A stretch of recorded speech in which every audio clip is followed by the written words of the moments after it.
Fresh Economic Thinking podcast.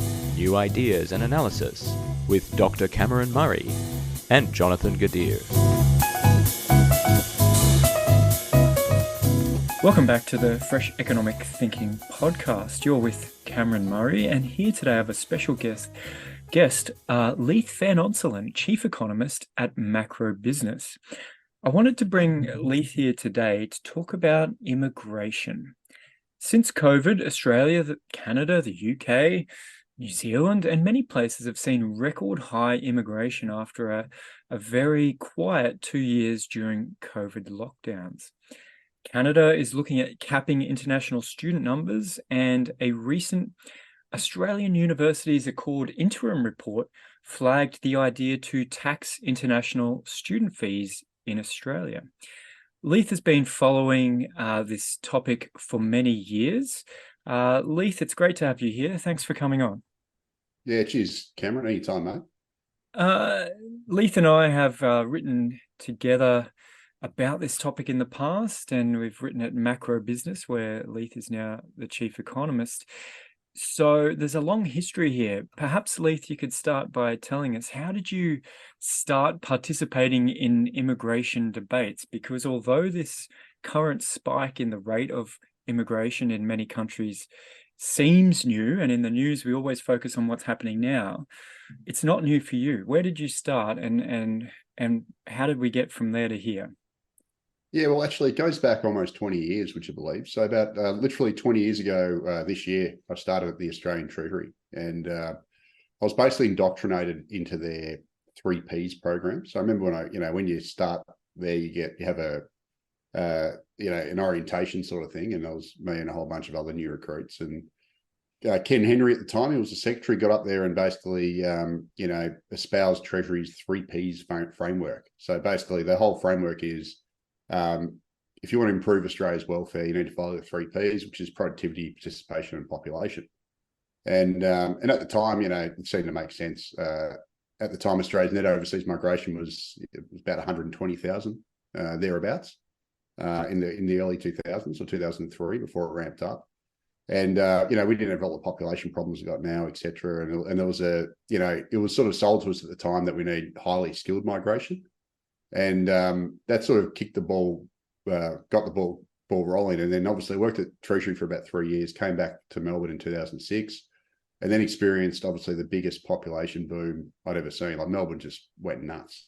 We basically grew the fastest out of all the states. And it was only really at Macro Business. So I started Macro Business with a couple other guys in 2010. And went full-time in 2011. It was about 2013 when I started writing about the population issue. And it was really in response. I remember the exact article. It was basically a guy called Rob Burgess, who used to write for Business Spectator and then also New Daily, wrote this long-winded article on how Australia's this miracle economy. And basically how we just, we're recession-proof, and we're just this, fantastic, amazing economy, blah, blah, blah. And I remember looking at the data and I was just like, hang on, per capita GDP is not that great. We've had multiple, GDP recessions. And I think at the time in 2000, I think we were right in the middle of a per capita recession, or very close. So I wrote a response to it. And then he wrote one back, and then I wrote one back. And then it became I just started looking more and more into it. And basically I've spent 10 years crusading against this really high immigration program that we've run pretty much since 2005, which is when it really started to take off. And then obviously the last year has just been off the charts.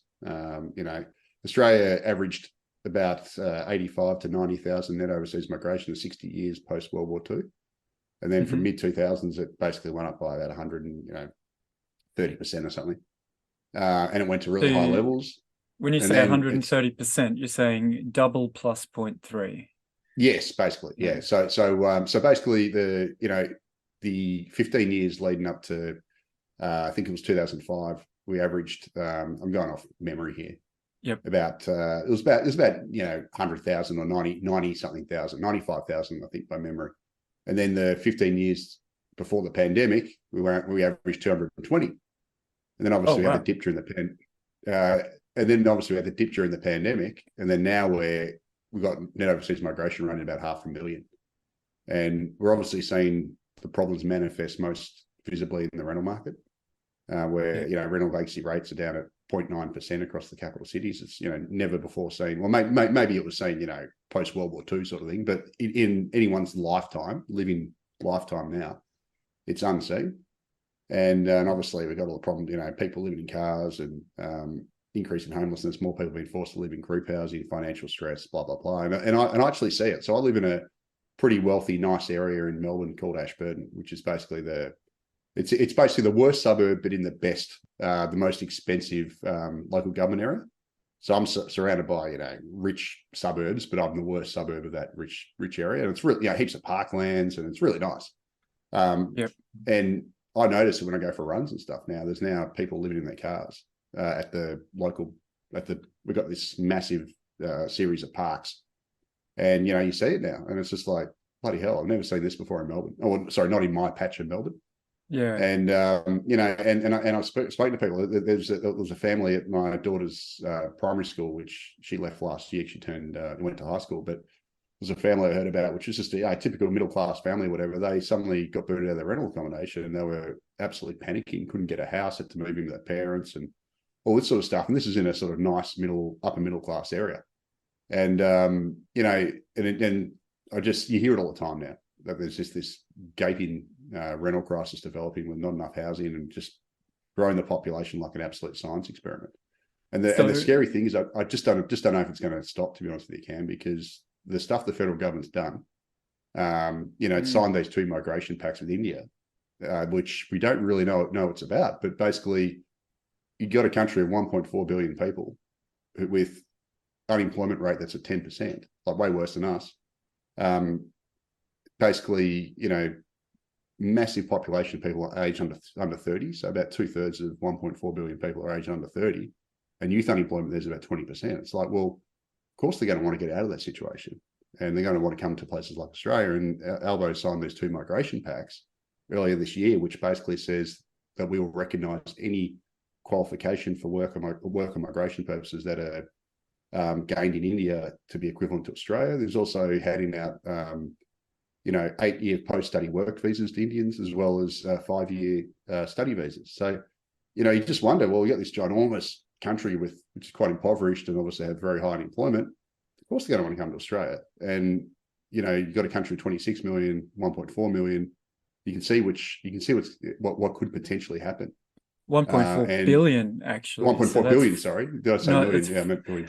500 times larger, not... Yes. So, I mean, look, so Yeah. is this level of immigration, is this going to become permanent? That's the question. It's a real worry. Yeah, okay. So let me just put some numbers to it. So you said in the 90s, 15 years up to 2005, the ballpark was about 90,000 per year. So the population in Australia... Population in Australia in 1996 was 18 million. So we're talking about half of 1% net migration a year in that period. And what we're looking at today, since 2006, was it? We've been at 200 and something. So 220 in the 15 years. 220. Okay, so the population in 2014 was 23 million. So we're looking at 1%. So a doubling of the immigration rate in that 15-year pre-COVID period. And then in the last 12 months, it's been, 500,000? So that's another doubling again. So we've gone from 0.5% in the 90s up to 2005. Then we've had 1% sort of the 15 years prior to COVID, 2005 to 2020. And now we're at 2%. And that's quite a jump. Do you really think the 2% will be sustained? Or do you think but I mean, a combination of but do you think it'll be sustained above that 1% of the previous 15 years, which is also quite high internationally and historically? Well, see, I don't look at it in percentage terms. I don't think percentage is a great way to look at it because if you held it, so if you ran a 1% immigration program forever, right? Obviously, as the population grows, that size just continually grows exponentially. So, for example, if Australia hits the Intergenerational Report's population forecast, which is basically in 40 years by 2063, we're supposed to be about 40.5 million. So 1% of that means we'll be doing 400,000 migrants permanently a year. Now, right now, we're doing more than that, obviously. But that would be 1%. And so it just means, and then once we get to 60 million, we'll be doing 600,000 migrants a year, net migrants. And it's just, so what that assumes is exponential growth. And obviously in a nation like ours, which has got water supply problems and, pretty fragile environment, I prefer to look at the number rather than the percentage, because a fixed percent means exponential growth. That's just by definition, because as it grows, it keeps going up. So every year the level gets higher and higher, but it's still only 1%. Even in percentage terms, though, it's off the charts. So in level terms, it's even more extreme. So you mentioned before about these new visas from India. That seems like there's a political desire to sustain these high levels. Can you maybe just paint us a picture of what proportion of immigration comes through what sort of visa streams? Like, how do people get here? There's obviously a bunch of regulations, and the real policy question is, how do we craft those regulations to allow certain people and not others? What's the picture? I mean, we have all these international students. Are they immigrants, or is it just the work visas? What's the sort of big picture take on the type of visas and how people end up here? So Australia operates two separate systems, and one's capped and one's completely uncapped. So the capped one's obviously the permanent migration intake, and that's currently set at 190,000 a year for the non-humanitarian intake, and then the humanitarian intake's about to go up to 20,000. They've also juked the stats in that they're now including Pacific Island visa, but it's separate again, so that's another 3,000, but it's, so basically the permanent non-humanitarian is about 193,000 when you account for that. And then you got the humanitarian about 20, and that level's capped, and it's dominated by so-called skilled migrants, which I put quote marks because that's a bit spurious in itself, as you and I both know. But so about 2/3 of the permanent intake is skilled migration. One third is family reunions mostly. So that's if partners come across. Also, we give out about 8,000 elderly parent visas, which they should abolish, which effectively are to old people. So you can basically it's capped at 8,000. You can bring over 8,000 people who are elderly, retired, etc. So there's a lot of different categories, but at least that part of it's capped. The problem is that you've got this temporary migration system, which is completely uncapped. And as of September, according to the Department of Home Affairs, we had 2.3 million temporary migrants in the country. That's not including visitor visas. So if you take out the tourism part, we had 2.3 million, which are pretty much all got work rights. So that's about 1 in 10 of the total population. 1 in 11, yeah, 1 in 11 to be exact. And effectively, that is dominated by the student visa route. So we had over 650,000 net student visas on issue in September. About another 200,000 graduate visas. So that's once they finish their studies, they can basically get on this graduate visa for several years and work in any job they want.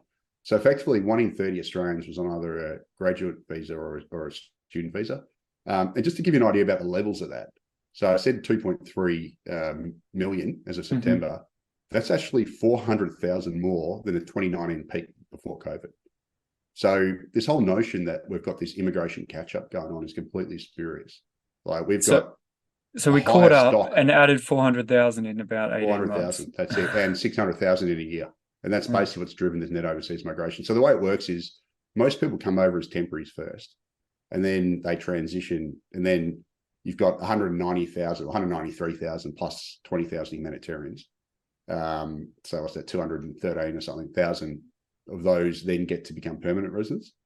But the problem with it is we often don't, if you don't, succeed in those, we don't send them home. They just end up hanging around, switching visas, try and get a bridging visa, try and extend their stay. So we've got this stock of temporaries that just keeps growing, as well as this really high permanent visa thing. And obviously the more permanents you hand out, that actually increases the stock of migration because they don't leave, right? So temporaries, in theory, should eventually... So most temporary, stock, but they should leave. Yeah, most of them leave, but the number here at any one time continues to grow. It's swelling through the roof like we have not seen before. So, and the composition of our migration's also changed. I mentioned before that obviously we've got this Indian migration pact, and that hasn't really kicked in yet. But India is now our biggest source nation because through the student route. We're also getting a lot of from Nepal and these other sort of poor developing nations who are coming through the student visa route. And viewers have probably seen a lot of the reports about these ghost colleges that have opened up all around. You see them in Melbourne, around the city and stuff, selling these bogus degrees. And it's just basically a way to come in here on the cheap and then basically qualify for a student visa, and then you end up just working anyway. And then try and extend your stay, etc. The universities are interesting in all this because they are essentially, through this visa system, they've almost been given a license to sell residency to Australia, haven't they? And so I find it interesting that now there's this tax on international student fees being considered. And I do wonder whether, why the government just doesn't sell citizenship, if it's such a good idea, just sell it off. But it also seems to be a bit global. Like Canada's having the same discussions. The UK, do you think that is coincidental, or do you think the same political pressures are in each of those countries to try and maybe avoid a recession by pumping up the number of people and keeping spending up? How would you speculate on why this pattern seems common to this handful of countries? It is weird, isn't it? So basically all the Anglo countries other than the US are effectively pursuing the same policy at the same time. So Canada's actually, if you think it's extreme here, Canada's even more extreme.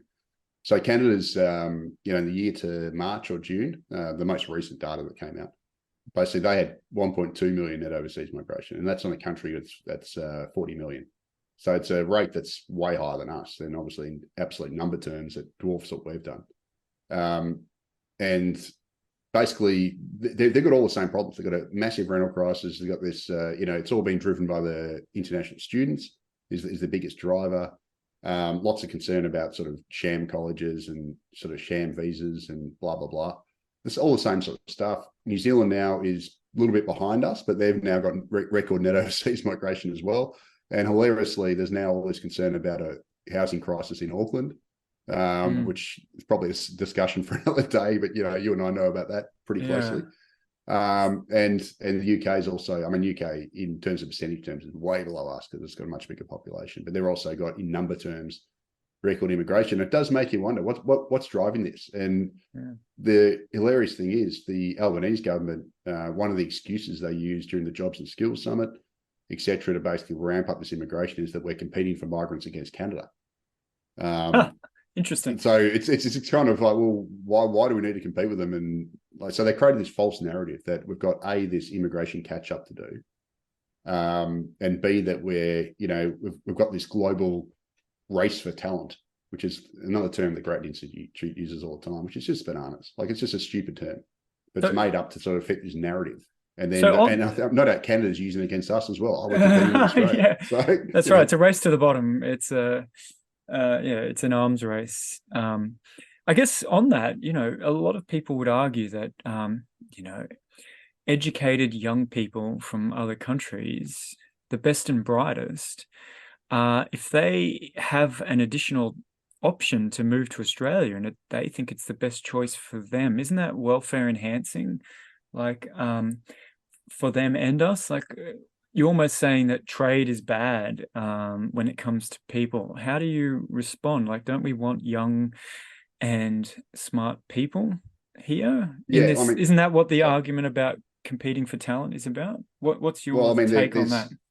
Yeah, well, the problem with it is though, I'd be all for that if we actually were competing for talent. So the actual outcomes from the graduates that we're getting from overseas are actually very poor in terms of, they're basically their labour force participation. So we've got, they work a lot less full time than what local graduates do. They're paid way less. Pretty much, across the board, the outcomes are very poor. I'd be all for going for quality. Like I personally think Australia's whole immigration system should be based around a much smaller number, but extremely high quality. But unfortunately, the permanent temporary so-called skilled migrants we get here get paid a fair bit less than the median full-time salary here. And the median full-time salary is dragged down by obviously unskilled people. So it's not really even a skilled salary, yet our skilled migrants and our, student graduates and all these people are paid well under that level. So it sort of makes you think, well, are we really getting skilled people? Yeah. Are we competing for talent? It sounds like there's a trade-off there. It's a bit like universities, right? The more people you try and get through universities, the lower the standards have to be to get everyone through. And I think that seems like the same conundrum in this migration. If you want the best, but you're trying to maximize the quantity, you're going to have to just let some, not very skilled or qualified people in as well. I mean, it seems similar, right?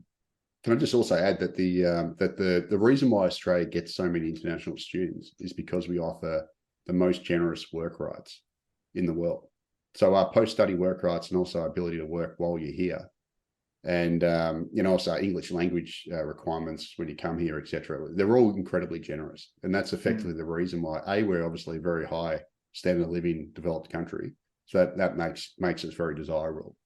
But then also, you can come here and work pretty much instead of studying, which is kind of unique. I mean, Canada does it as well, but ours are way more generous than anywhere else. Our work rights. So effectively, we've kind of created this system where the international education industry is really a migration industry. They're not coming here. Well, some do. I mean, I'm generalizing here, obviously, but by and large, the whole industry is centered around migration, not around studying to get a degree and then going home and using your skills, which is really and the whole thing about welfare enhancing. It's also you're also stripping young people from developing nations who probably need those young people. So there's also a bit of bit of inequality aspect there as well. Like I don't think that's particularly, if you're basically pulling the young people there to basically work in lesser jobs here and not use the skills they've created, and then they've been underemployed here, is that better than them going home and enhancing their own economies, who actually need those skills? I think it's actually pretty, it could potentially be globally welfare destroying, I think, the system that we're running. Anyway, I've had this discussion before, right? And I said, well, what location, if you trained up the next doctor for humanity, thinking of Earth as a whole, in what location would you put that doctor to maximize their benefit to others from having those skills? And arguably, it's not Sydney. And it's quite likely a country in Central Africa or in Asia that is a source country of many doctors in Australia. And so on the one hand, we're attracting these doctors trained abroad.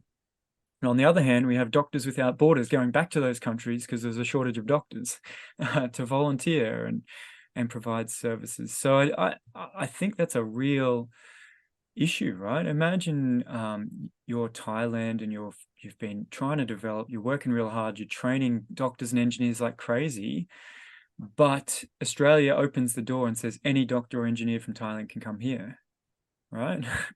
As a development program in that country, you'd be like, hey, you're taking our best and brightest, you're undermining our progress here. But some people want to dismiss that, and I get it. People should, more choice is better for the individual than less. But I think as a policy matter, it's something that needs to be considered for sure.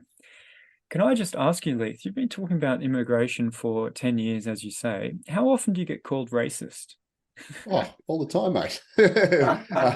Look, unfortunately, all the time. I'm not going to name the individual who does it the most, but he's a well-known person who's also attacked UCAN, as we both know. I won't name him, but look, it just, unfortunately, so why isn't it racist to talk about immigration policy? Because whenever I talk about it, typically it's about numbers, right?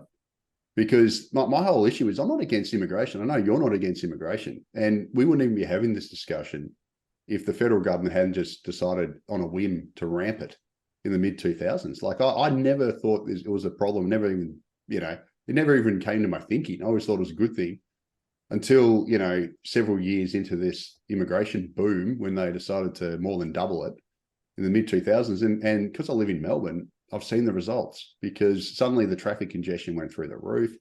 Obviously, the whole housing situation is a joke. It's even worse in Sydney. And it's not just in terms of prices and stuff. It's basically, when I grew up in Melbourne, I grew up I just went to a regular, state school, whatever, right? In primary school and all that sort of thing.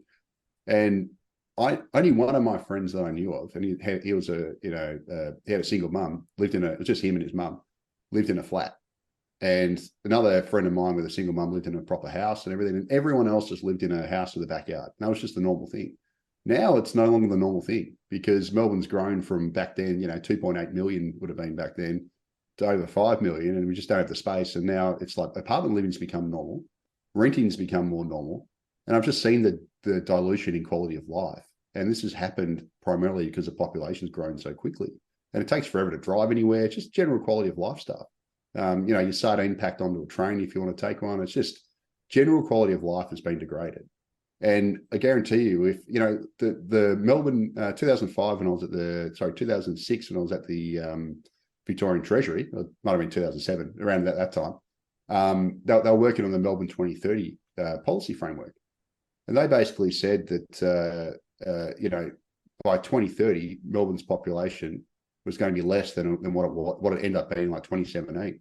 Oh, wow. Because back then we weren't expecting to go through this massive immigration boom. The penny hadn't dropped yet.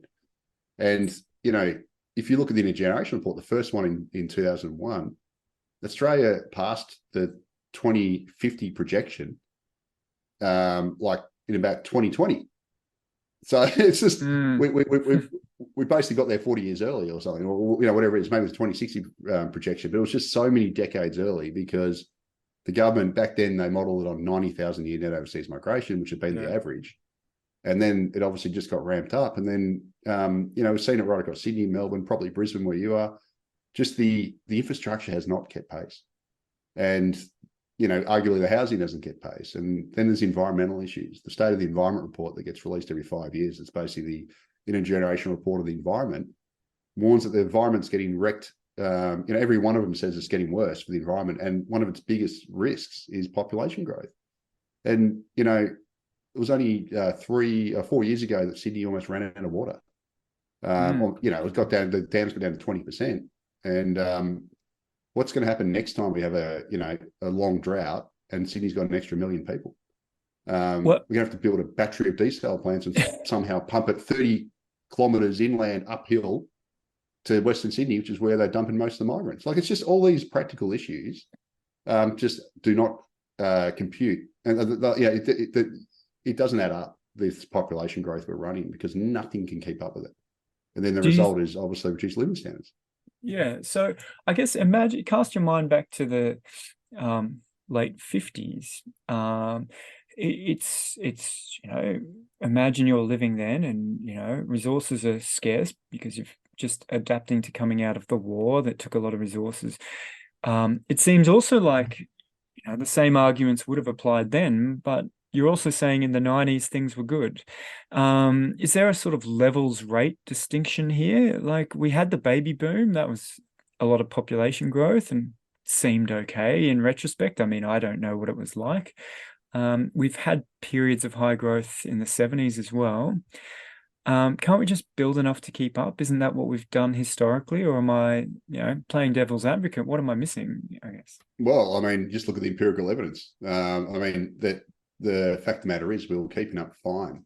So if you think back to Sydney, during the Sydney Olympics in 2000, I think that was almost peak Sydney back then. Maybe just because the Olympics was on, but also, livability and all that. And the population was growing at a sort of slow and steady rate. Everything was keeping up. I think the optimal rate is just basically the pre-2005 level of migration. It worked. It worked pretty well for 60 years. And that seems to be the natural rate that did work. It's just that when they ramped it up, it stopped working. And the whole thing about, in 1950, Australia was 8 million people, right? So we obviously we didn't need to populate. We weren't big enough. But I'd argue that Sydney and Melbourne now of over 5 million each. What's Brisbane? It's probably getting close to 3. A couple of million, it depends. Yeah, especially if you count the Gold Coast. It'd be over 3 million. So I just think both Sydney and Melbourne got above their optimal size.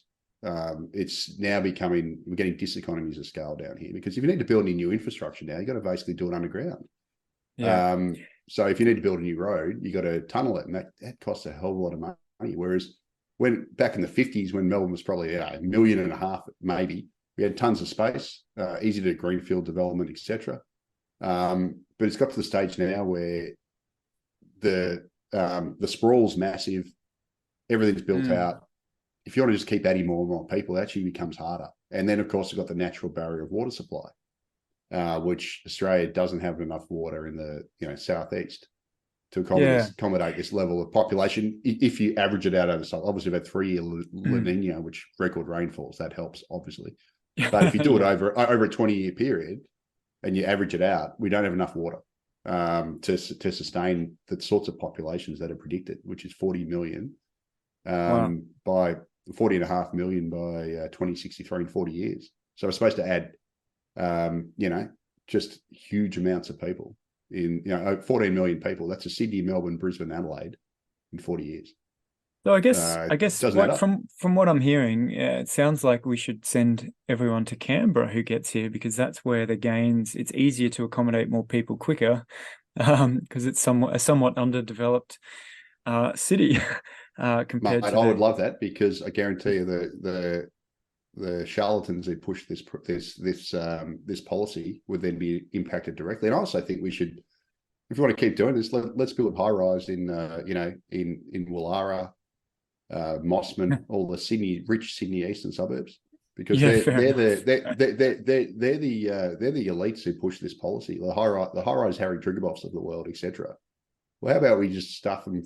We stuff all the people in those places. We build high rises right across the coast, on the beaches and that sort of stuff, and they can feel the pressure from it. And I guarantee, if we said we're going to do that, and they couldn't object, which they can, and we won't do it because they're powerful. But they would suddenly go, hang on, I don't want this anymore. And the other thing is we need to do is another problem with this policy is Treasury's become almost like a big business lobby rent seeker on this, because the federal government collects 80% of the tax revenue, right? The states collect and local governments collect 20%. So we've got this, the incentives aren't aligned. So the federal government loves big Australia immigration because it boosts company taxes and also personal income taxes. Yeah. More people, so they get the gains, but the costs are pushed onto the state governments, because it's the schools, hospitals, roads, and all that. They've got to do all the public services, infrastructure, and then the way they get around is they flog everything off. They privatise everything to try and get the money in quickly, and then you end up with Transurban taking over Sydney with 20 toll roads to build, because they have to build all the infrastructure. So 20 years ago, you could drive around Sydney and only pay tolls on 2 roads, and you could pretty much get around toll-free if you wanted to. Now you've got Transurban pulling money out of your wallet wherever you drive. And that's actually a dilution of living standards.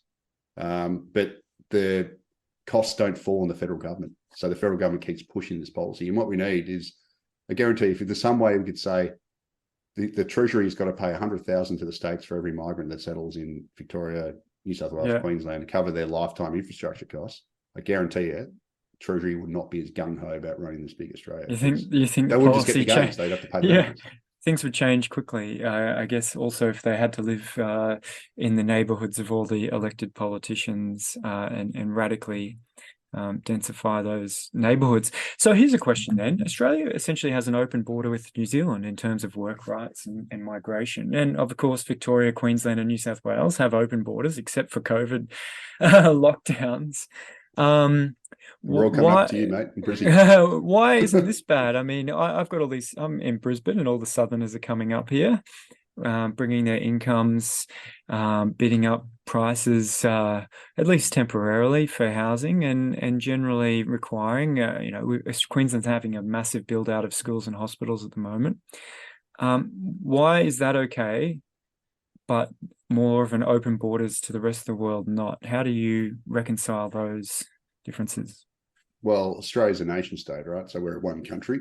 so you can't restrict movement between different states. I mean, unless you want to go back to federation and make it state-based again. Well, I'm guessing why wouldn't it be better if we did that, if we're also going to restrict the national border?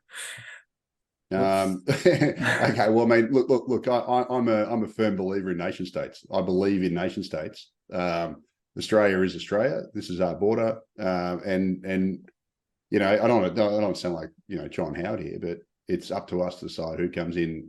All that sort of stuff.